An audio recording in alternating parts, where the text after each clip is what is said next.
I'm going to say this generally speaking. It is not my responsibility nor your responsibility to determine the extent of force a person is willing to use when they make contact with you. Okay, that is some blue state garbage. If I am standing my ground in a stand your ground state, and someone touches me, I believe you are the person who was assaulted. They grabbed you with force, with intent. I do not believe it is responsibility of that person to then determine whether or not they are facing serious bodily harm or death. Do not grab and attack people. Yo, what's going on, America and the rest of the world? Xander J. Hobson here, comedian, director and producer of boxing documentaries and children to those who need children. This is another episode of The Devil's Advocate, brought to you by the Brilliant Artist Movement. Folks, do me a favor, because I'm trying to grow the platform. Subscribe, like this video, share it, and by all means, leave a comment in the comments section, because I enjoy checking out the feedback from these videos that I make, as well as exchanging opinions and points of views with you all. Okay, make the argument you have no right to defend yourself when you're being attacked by a guy. Make the argument. By all means, go ahead and do so. I ain't going to do it. Let's pull it up again. The Texas Deadly Force Self-Defense Statute. For the use of deadly force to be lawful self-defense, the defender, here, Carmelo Anthony, had to reasonably believe that the deadly force was immediately necessary to protect against Austin Metcalf's attempted use of unlawful deadly force. Is there any evidence here to support the reasonable perception that Austin Metcalf was threatening unlawful deadly force upon Carmelo Anthony? If anything, there's evidence to suggest that Carmelo Anthony engaged in provocation with intent, deliberately provoking Austin Metcalf to go hands-on for the purpose of having an excuse to use the knife he knew he had in his bag upon Austin Metcalf. It was raining. It was downpour. Likely clouds were over the field and rain was coming. This would explain why Carmelo Anthony went to the tent to sit down. According to the witnesses, he went there while the Memorial High School students were already there. Carmelo went and sat down, and these guys said, "You can't be here." There was an altercation, which resulted in either a shoving, a touching, or a grabbing. These things matter. If Austin Metcalf simply put his hand on his shoulder and says, "Bro, you gotta go," and then got stabbed, murder. Probably second degree. With the I would say the extenuating circumstance of a weapon-free zone being a school, you could probably get to first-degree murder. If it was that, Austin Metcalf was with a group of guys and he shoved him, and then he said, "Touch me and find out what happens," and the guy grabbed him, you literally have a self-defense claim. Now, you can still argue manslaughter in that regard, that you don't stab a guy for grabbing you, but this is going to play self-defense in a ton of circumstances, especially in Texas.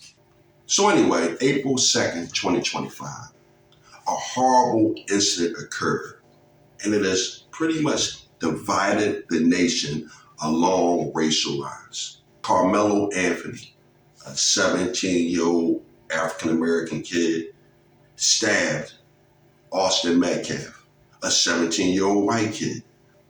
Carmelo Anthony admitted to his crime, said, "Hey, listen, I did it. Oh, by the way, is he all right? Listen, officer, could what he did to me be considered assault? Because I was pretty much minding my business and he grabbed me," or something to that effect. I don't know what happened. I wasn't there. I'm only going by the various reports that I've heard. But for the most part, what I described is the gist of what happened. And people are up in arms about this. You got a lot of people, black people largely, and people on the left, saying that Carmelo Anthony defended himself. You got people on the right, largely white people, but a lot of blacks, saying that Carmelo Anthony should not have stabbed Austin Metcalf, even though Austin Metcalf assaulted Carmelo Anthony on 2 occasions. So when you see a 17-year-old kid enact enormous amount of brutality in a quick amount of time, like, where does that come from? Where does that come from? Because look, let's go ahead and assume that this story is true with what the Twitter handle is saying, and saying that the twins tried to jump him, right? Stabbing? Why do you have a knife at a track meet, dude? It is not, okay, this is not a statement on Carmelo Anthony. I'm going to say this generally speaking.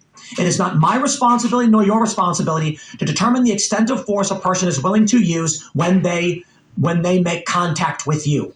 Okay? That is some blue state garbage. If I am standing my ground in a stand your ground state and someone touches me, I believe you are the person who was assaulted. They grabbed you with force, with intent. I do not believe it is responsibility of that person to then determine whether or not they are facing serious bodily harm or death. Do not grab and attack people. The problem with this story, Carmelo Anthony escalated it to an extreme degree, and that is going to play here. So he's likely going to get something, but I think they may be overcharging him. I reject wholeheartedly, especially from these libertarians, that a school says, you're not allowed to have weapons. Oh, spare me. Did the dude grab a steak knife from the cafeteria? Did he have a combat blade? Did he have a switchblade? Was it a utility knife? These things matter. But the whole argument about gun-free zones, ridiculous. My right to self-defense and use of any means to do so if I feel that I'm being threatened does not end because you voted I have no right to defend myself. I like Tim. He's a great guy. I've been on a show a bunch of times. I like doing a show. No hard feelings at all. I disagree with him on this one strongly, though. Whenever you hear someone say something to the effect of, I like Tim, he's a nice guy, I've been on his show a handful of times, but that is fresh out of the corporate handbook. Because when you hear someone say something like that, they get ready to stab you in your back or say something contrary. But the point is this. I'm with Tim Pool. He's echoed my sentiments the entire time I've been covering this. And you got a lot of people trying to say it's not about race. And just like the same thing when you lavish people with compliments just before stabbing them in the back, when someone says it's not about race, of course it's about race. How could it not be about race? Now, is this to say that Austin Metcalf is a racist? No, probably not. And is this to say that Carmelo Anthony is a racist? No, probably not. But you have a black kid and you had a white kid, and they got into an incident. Two kids from two different races, and guess what? It's automatically about race, even if it wasn't, because guess what? As a black man, I believe that Carmelo Anthony was right. Not because he's black, but because you just don't put your hands on people. I'm sorry. And I can't help but to notice that they're treating Carmelo Anthony different than they treated George Zimmerman and a lot of other whites who killed black people. It's different. A lot of people say, well, how can you compare George Zimmerman to Carmelo Anthony? Well, guess what? The 911 operator told George Zimmerman not to engage Trayvon Martin. He engaged Trayvon Martin anyway. Trayvon Martin ended up getting killed. But worst of all, George Zimmerman ended up getting off with killing Trayvon Martin, even though a member of law enforcement told him not to engage Trayvon Martin. And you know what? White people were okay with that. How could you? What's wrong? He got found not guilty by a jury of his peers. So when Carmelo Anthony experiences something similar in nature, everybody is completely against it. So it's definitely about race, but most people want to lie to themselves and say that it's not, because secretly, deep down inside, we all cheer for the individuals who represent the team that we play for. I don't know the circumstances. You can argue that you're in a place you're not supposed to be. You can argue it's that guy's house, and it doesn't matter. A guy can invite you into your neighbor could be like, come on over, brother. And then if he gets physical with you, you can defend yourself. Okay, make the argument you have no right to defend yourself when you're being attacked by a guy. Make the argument. By all means, go ahead and do so. I ain't going to do it. Tim Pool, this is the first time that I ever heard of this guy, but Tim Pool pretty much sees it the way I see it. And to be honest with you, it's not about race when it comes to that, because me and Tim Pool are clearly of like minds when it comes to the notion of keeping your hands to yourself. You keep your hands to yourself, because if you put your hands on somebody, that is a declaration of war, and you don't know how that might turn out for you. So, that's pretty much the gist of where I'm coming from with this. Shout out to Tim Pool. Shout out to Carmelo Anthony. Hopefully he gets a fair trial, because again, it all boils down to the jury. And you know what? Shout out to Jeff Metcalf. Again, as a father, my heart goes out to this man. Jeff Metcalf, he has been an example of forgiveness. And you know what? I have nothing but love and respect for the guy.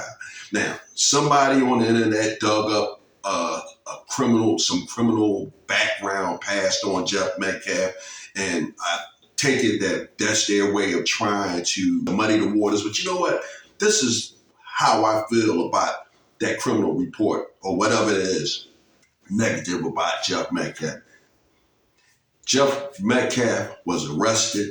He was tried, convicted. He paid his debt to society, and he has a right to move on. But more importantly, Jeff Metcalf lost his son, and the man is grieving. And I think it's a pretty low blow that anybody would try to conflate one thing with the other. Give the man and his family some respect, because he did lose his son. And when it comes to Carmelo Anthony, I feel the same way. Carmelo Anthony will have his day in court, and hopefully he will have a jury of his peers, and he will have to deal with the minimum amount of punishment for what transpired. So with that said, folks, I'm done with it.